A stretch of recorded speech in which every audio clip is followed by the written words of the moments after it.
Hello, welcome to Conscious TV. I'm Iain McNay, and today our guest is Florian Schlosser. Hi, Florian. And we had Florian as a guest a few months ago. We made a program called Meeting Truth, and we had a great reaction to that. And somehow we didn't have enough time together. There was a lot more to talk about. So Florian has kindly come back again, and we're going to do part 2 of Meeting Truth. So first of all, Florian, I know you essentially live kind of in a different reality than most people. This is a bit of a tall order, this question to start with, but can you explain how you see reality is essentially different from most people? Well, I will try my best.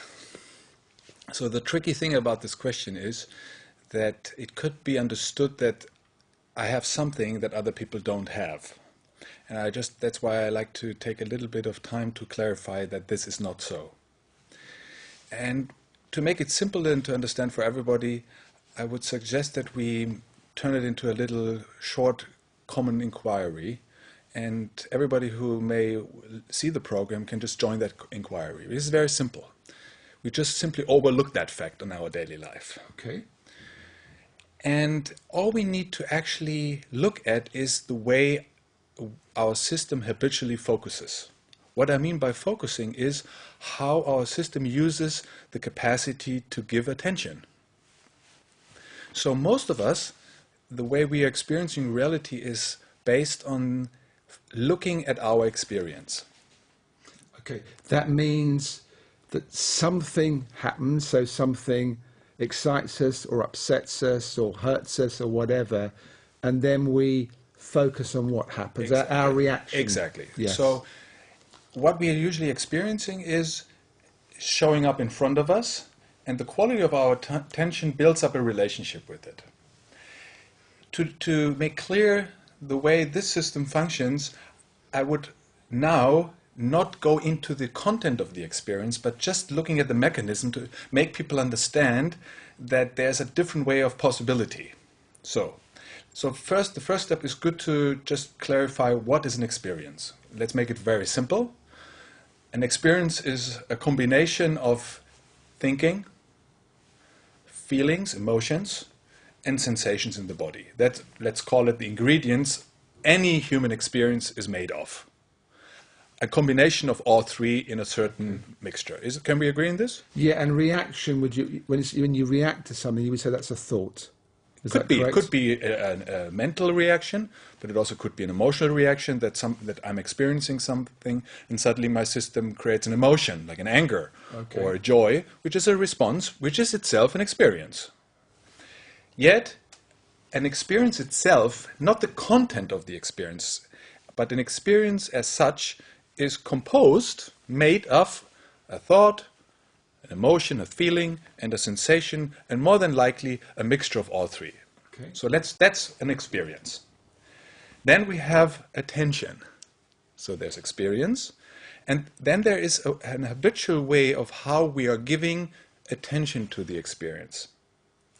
Most of us function habitually based on a pretty narrow focus, which means that we build up a kind of relation between an experience, no matter what the content of the experience is, and looking at the experience through a kind of like a tunnel. And from the other side of the experience, it feels like there's an experiencer. There's someone here, like a sense of me having an experience. Can we agree with this? Yes. That's even the way we speak. Yes. That I am angry. Yes. I have sadness. I am enjoying myself. So it's like there's a me. Yes. Having an experience. Yes. So that's what we could call the human functioning. A sense of me, through attention building up a relationship to an experience, and suddenly I have an experience. That's how most of us live most of the time. Exactly. In some cultures, in some schools, they call this process of me, attention, experience, that combination, identification. Okay. Okay. Identification means identity, being identified with something, an experience. So that's the normal functioning, as you said accurately. So now let's check out if there's another possibility, and now we're coming to how reality experienced here. as this is mostly happening habitually and unconsciously, we never question this. And in that narrow focus, what's happening is that most of reality, or what's happening outside the narrow focus, like this, is excluded. Right and left, we don't even see what's going on, because we're so busy with solving the relationship we're having with the experience that we don't see much. And basically, there's only two ways how we're actually meeting the experience. One way is yes, and the other one is trying to get rid of it. So either ow or wow. So we like it or we don't like it. That's basically the only two options we have, which is a reaction. I like that, give me more of this, and I don't like this, I need to get rid of this. That's perfect sense to me, yeah. Perfect. And I think everyone here and who listens to this will see that is exactly how we're functioning. Yep.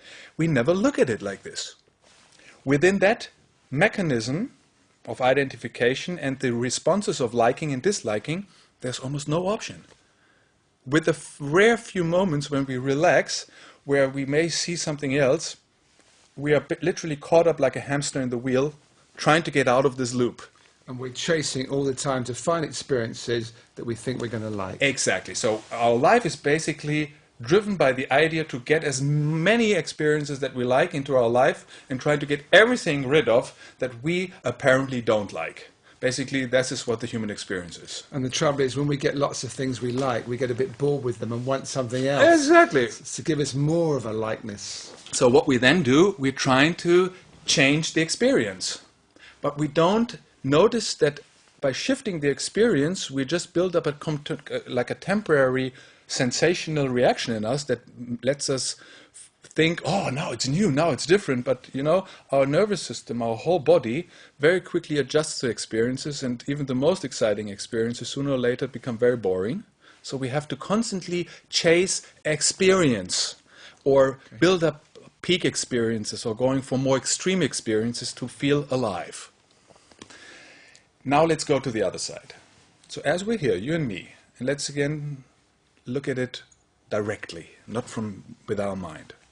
Let's, for one fragment of a second, just become aware of that there's an experience happening. I'm not asking you or anyone to tell me what they experience. It's just, hey, there's experiencing happening. So there's form of thinking, their feelings in the emotional realm, and their body sensations. Huh? Just normally. We can't even stop that. Yet, there's something here that is aware of it. Let's check what that is. So I'm not, again, make that totally clear. And that's the fundamental shift of understanding what we're speaking about. That's why I would like to take a little time now. I'm not asking anyone to tell me what the content of the experience is now, but just being aware of that there's an experience, no matter what it is. What is it, or who is that is aware of the experience right now? Who is it that can tell me, oh yes, I have that at this experience? Who is it, or what is it? What would you say? Who is that recognizes the experience? Well, I'm aware of what you say. Yes. That something deeper is listening to my voice. Yes. Is watching you. Yes. And there's a point which comes very quickly that I interpret information. Okay. Let's go slow. So let's stay with that initial recognition that there's something prior to the experience.